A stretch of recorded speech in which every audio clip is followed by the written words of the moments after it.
As the sun dipped below the horizon, Daniel Matthews strolled down the streets of Oakwood, a seemingly peaceful neighborhood that had been his new home for exactly 2 days. As Daniel walked, he was dressed in a simple blue shirt and jeans. He looked like any other ordinary man, out to enjoy an evening walk, but there was something significant about him that nobody here yet knew. On Monday morning, Daniel would be introduced as the new chief of police, having been transferred from a neighboring city where he'd earned a reputation for his integrity, fairness, and respect for all. But that Monday seemed a long way off. Around the corner, 2 officers sat in their patrol car, idling by the curb. Officer Blake Baldwin and Officer Rick Carter were not known for being particularly kind-hearted. They had a reputation of throwing their weight around, especially when it came to folks who looked like Daniel. They didn't care if you were innocent or guilty. They treated some residents of Oakwood like they didn't belong. As Daniel walked past the patrol car, Baldwin and Carter glanced at each other, smirking. Well, look who we've got here," Baldwin muttered, opening the car door and stepping out. Carter followed suit, crossing his arms as they both stopped right in Daniel's path. "Evenin', sir," Baldwin said with a grin that felt anything but friendly. Daniel gave a polite nod. "Good evening, officers." "You live around here?" Carter asked. "Yes, I just moved in." "Beautiful town you have here." "Uh-huh," Baldwin sneered. "You sure you belong in this part of town?" He looked Daniel up and down. Daniel kept his composure, responding with calm respect. "Yes, officer, I'm sure." But the officers weren't letting up. Carter stepped closer. "Why don't you show us some ID, huh? We want to make sure you're not up to something shady." He held out his hand expectantly, as if Daniel had no choice but to comply.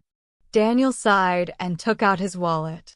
It wasn't his first encounter with such behavior, and sadly, he knew it wouldn't be his last. He handed them his ID without a word.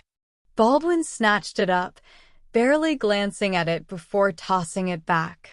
But then he spotted a small stack of cash in Daniel's wallet and quickly grabbed it too. "What's this?" he asked, fanning out the bills with mock innocence. "Money," Daniel replied evenly. Carter chuckled. "Oh, really? And where'd you get this much cash, Mr. New Neighbor?" Daniel looked Carter directly in the eye. "I suggest you give that back." "Oh, you suggest?" Baldwin scoffed. "Look, you might get away with this kind of attitude somewhere else, but in Oakwood, we call the shots." Daniel's patience was running thin, but he chose to remain calm. "All right, officers. I've tried being polite, but I'd appreciate it if you return my money and let me continue my evening." But the officers only laughed and stuffed the bills into their own pockets. At that moment, another car pulled up quietly beside them.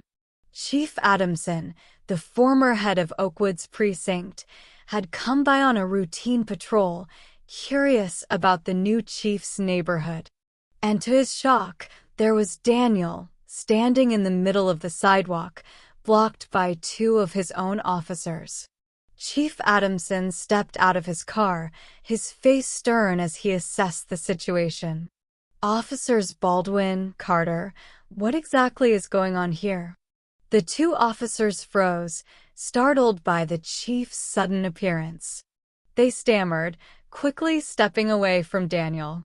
We were just making sure everything was fine, sir," Baldwin mumbled, an uneasy look on his face.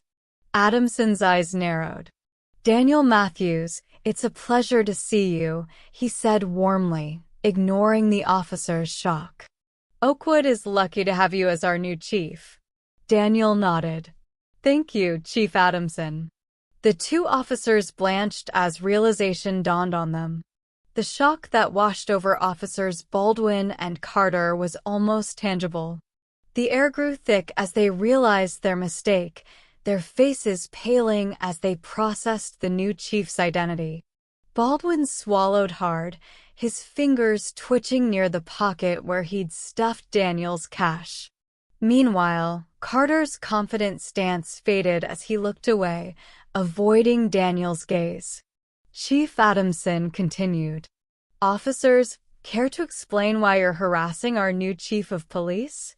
Or should I say, trying to rob him?" The officers exchanged nervous glances, stammering in response. "Sir, we didn't know he was the new chief," Carter finally managed, his voice shaking. Adamson wasn't swayed. "And would that have made a difference? Isn't it your duty to serve and protect every citizen in Oakwood, not bully them?" Baldwin was at a loss for words, his face red with embarrassment. We thought he was just, someone suspicious." Daniel kept his gaze steady, neither angry nor forgiving, but he let the silence speak for itself. The moment hung heavy between them, and the officers could feel the weight of their error. Daniel decided to finally break the silence, keeping his voice calm but firm. "It's your job to investigate, yes, but it's also your job to show respect to everyone you encounter. Now, you stole my money. Care to return it?" Baldwin quickly pulled the crumpled bills out of his pocket, handing them back with a trembling hand. I'm sorry, Chief," he stuttered, his voice barely above a whisper. Daniel took his money, tucking it back into his wallet. "I hope this serves as a lesson," he said, his tone even. "This department is here to set an example, and that includes every single officer, starting with you too." Chief Adamson crossed his arms, his expression still stern. "There will be consequences for this," he added, his voice low. "Tomorrow, you'll both report to my office at 9 a.m. sharp. We'll be having a conversation about what it means to wear this badge." The officers nodded, their heads hanging low as they mumbled apologies, stumbling over their words. They couldn't bring themselves to look Daniel or the chief in the eye, and as they stood there, guilt and shame weighed on them like never before. Finally, Chief Adamson motioned toward the squad car. "Back to your patrol. And I suggest you take the time to think about the duty you swore to uphold." Without another word, the officers slunk back to their car, each of them quieter than Daniel had ever seen.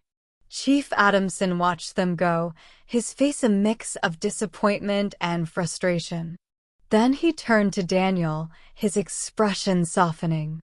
"Daniel, I'm truly sorry you had to experience that, especially on your second day here," Adamson said. "I assure you, Oakwood's precinct has good officers, but it seems a few have been slipping under the radar." Daniel nodded. "Thank you, Chief. I believe every department has its challenges. I'm here to help make a positive change." Adamson's expression softened further. "I know you will. And for what it's worth, you handled that better than most. They'll think twice before trying anything like that again." With a firm handshake, the two men parted ways. As Daniel walked back to his new home, he felt a mixture of emotions, disappointment, resolve, and a renewed sense of purpose. He wasn't just there to wear a badge. He was there to build respect, not just for himself, but for every member of the community who'd felt what he had tonight. Back in their patrol car, Baldwin and Carter drove through the quiet Oakwood streets in silence. The weight of their actions hung heavy between them, and it was clear that this mistake would haunt them for some time. Monday morning arrived with a quiet tension in the air. The precinct bustled as usual, but whispers circulated as word of the weekend incident spread. Officers Baldwin and Carter walked into the station, their shoulders heavy with dread. They knew they were in for a reckoning, but the reality of it was beginning to sink in. They had disrespected the new chief of police, and everyone knew it.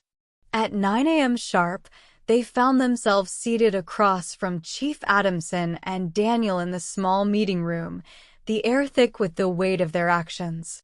Daniel watched them in silence, his expression unreadable, as Chief Adamson began. "Officers Baldwin and Carter, your actions on Friday night are unacceptable by any standard," Chief Adamson said, his tone firm but calm. "Oakwood's department has a duty to its citizens, and you failed in that duty, not just because of your treatment of Chief Matthews, but because of your disregard for the oath you swore." The two officers shifted uncomfortably in their seats. Baldwin tried to offer an explanation. "Chief, we honestly didn't know who he was." Adamson cut him off. "Does it matter who he was? What you did was wrong, plain and simple. Our duty is to respect and protect, no exceptions. Your actions embarrassed this department and eroded the trust of the very people we are here to serve." Daniel finally spoke, his voice calm but resolute. "I came here to work with you all, to build something better together. But if we can't trust each other, how are we supposed to gain the trust of this community?" Carter looked down, his voice barely a whisper. "We messed up. There's no excuse." Daniel nodded. "That's right. And I expect you to take responsibility and make things right." Chief Adamson let the silence settle before continuing. "Effective immediately, you are both suspended without pay for a month. During that time, you'll attend sensitivity and conduct training. When you return, I expect you to remember what it means to wear this uniform. Fail again, and you won't be given a second chance." The officers nodded, visibly shaken but understanding the weight of their punishment. As they stood to leave, Daniel called out, "One more thing." They turned, looking at him with a mix of shame and nervousness. "I believe in second chances. Use this time to reflect on what it means to wear that badge with honor. You owe it to yourself, to the department, and to everyone in this community. Don't let this happen again." The officers nodded solemnly, gratitude flickering in their eyes. "Thank you, Chief," Baldwin said softly. "We'll do better." When they left, Chief Adamson turned to Daniel with a small, approving smile. "You handled that well. They'll think twice before they repeat that mistake." Daniel nodded. "I hope so. This department, this town, everyone deserves better." The weeks passed, and the ripple effect of the incident was felt throughout Oakwood. Baldwin and Carter returned to work a month later, humbled and more respectful. Their actions on the job reflected the lessons they'd learned, and slowly but surely, they began to earn back the respect they'd lost. Under Daniel's leadership, the Oakwood precinct began to transform. Respect became the rule, not the exception, and officers took their duties more seriously, focusing on integrity and honor. Daniel's reputation as a fair and just chief spread through the town, restoring faith in the precinct and mending the rift caused by the actions of two officers. In the end, justice wasn't just about punishment, it was about change. And in Oakwood, under Daniel's watch, change had finally arrived. And this brings us to the end of this story. Thank you for watching till the end. I hope you enjoyed the story. If you did, don't hesitate to like the video and share it with your friends too. Subscribe to our channel and turn on the notification bell for more fascinating stories. Have a nice day.